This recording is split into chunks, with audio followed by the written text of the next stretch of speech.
بتائیے گا کہ عمران خان کا کیا مستقبل دیکھ رہے ہیں یا پی ٹی آئی کا کیا مستقبل دیکھ رہے ہیں آپ؟ پی ٹی آئی کا مستقبل ہے ہی نہیں، نہ یہ ماضی تھا اس کا. آپ آگے ماضی دیکھو، ماضی کہاں تھے. ایک کرکٹر آیا پاکستان میں، کسی نے لایا اور پاکستان کے وزیر اعظم بنوایا اور پھر ملک کا بڑا کر دیا. جب پہلے ماضی نہیں تھا اس کا مستقبل بھی نہیں ہے. تو وہ کہہ رہے ہیں میں دوبارہ وزیر اعظم بنوں گا، عوام میرے ویسے ساتھ ہے. تو آپ ہر ایک جب رات کو گھر پہ جاتے ہیں اور اپنے بیٹھتے ہیں اور پھر ایک چیز پیتے بھی ہے، پھر وہ تو کہہ رہے ہیں یہ سارے مکی ہے اور ہم شیر ہیں اور ہم پھر آئیں گے اور عوام ہمارے پاس ہے، اس کو پتہ نہیں ہے کہ کیا ہو رہا ہے. اچھا، تو آپ لوگوں کا کیا نیکسٹ کوئی اتحاد کریں گے آنے والے انتخابات میں جو اپ کمنگ الیکشنز ہے کسی پارٹی کے ساتھ؟ ہماری یہ جو پی ڈی ایم ہے یہ کوئی انتخابی اتحاد نہیں ہے.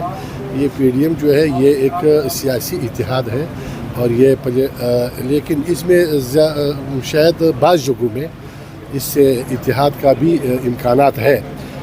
ضرور پہلے سے جتنا مقابلے ہوتے تھے اتنا مقابلہ شاید نہ ہو، لیکن یہ کوئی سیاسی اتحاد نہیں ہے. لیکن اس وقت جو اختلافات پائے جا رہے ہیں نون لیگ اور پیپلز پارٹی میں ایک دوسرے کے خلاف جو بیان بازی ہو رہی ہے، اس سے کتنا نقصان پہنچ سکتا ہے اتحاد کو؟ اصل اختلاف تو اتنا ہے بھی نہیں جتنا وہ لوگ کہہ رہے ہیں، لیکن اختلاف ظاہر بات ہے کہ اختلاف اچھی چیز نہیں ہے. نہ اختلاف ضرور اس ملک میں اس حالت میں جب معیشت بھی تباہ ہے، اختلاف کوئی اچھی چیز نہیں ہے. انتخابات وقت پہ نظر آ رہے ہیں آپ کو ٹائملی اکتوبر میں؟ تو وقت پہ شاید ہو جائے گا، اس طرح تو نہیں ہے.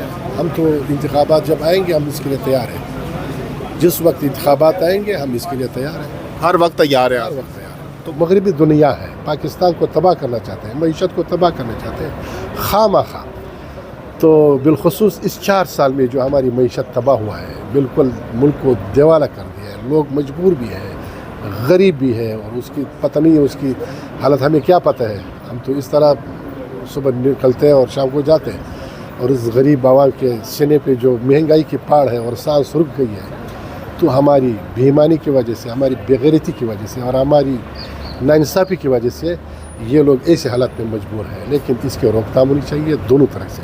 ایک تو یہ کاروبار بند ہونی چاہیے، دوسرا ہم نے بھی ایمانداری سے اور انصاف سے اور عدل سے اور اخلاص اور خلوص سے کام کرنی چاہیے کہ پاکستان کو اس دلدل سے ہم نکال دیں اور ہمارے ملک میں ہمارے نوجوان خود کاروبار کرے. اور ایسے حالت میں اس دنیا میں ہم آ کے ذلیل ہو کر کے، خوار ہو کر کے جائیں گے. اس ملک جو اللہ کے نعمتوں سے مالا مال ہے، جو سورہ رحمان میں جو نعمتیں ہیں پاکستان میں وہی ساری نعمتیں ہیں. زمینداری بھی ہے، کاشتکاری بھی ہے، ذخائر بھی ہے، وہاں پہ سونی بھی ہے، اور وہاں پہ جو چیزیں ہیں ادھر موجود ہیں. غریب کے لیے بھی مزدوری ہے اور سرمایہ دار کے لیے بھی ہے. لیکن مسئلہ یہ ہے کہ ہم خود مخلص نہیں ہیں. تو اس کے خلاف ایک اخلاص کے ساتھ قدم اٹھانی چاہیے، اور حکومت بھی اسی پہ کوشش کر رہا ہے.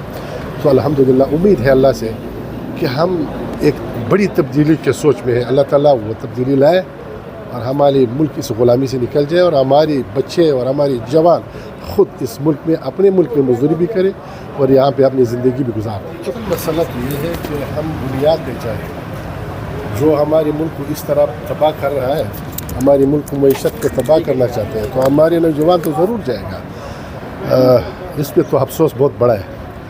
اس کاروبار کو تو بند کرنی چاہیے، لیکن ایسے ماحول جو پیدا ہوا ہے کہ ہمارے یہ نوجوان جو ادھر جائے گا تو ضرور تو اس کا کوئی ہے، تو یہ لوگ جو کام کر رہے ہیں اس کو سخت سے سخت سزا دیا جائے. لیکن اصل مسئلہ یہ ہے ہماری اس 4 سال میں یا اس سے اگلے ملک کی معیشت کے درپے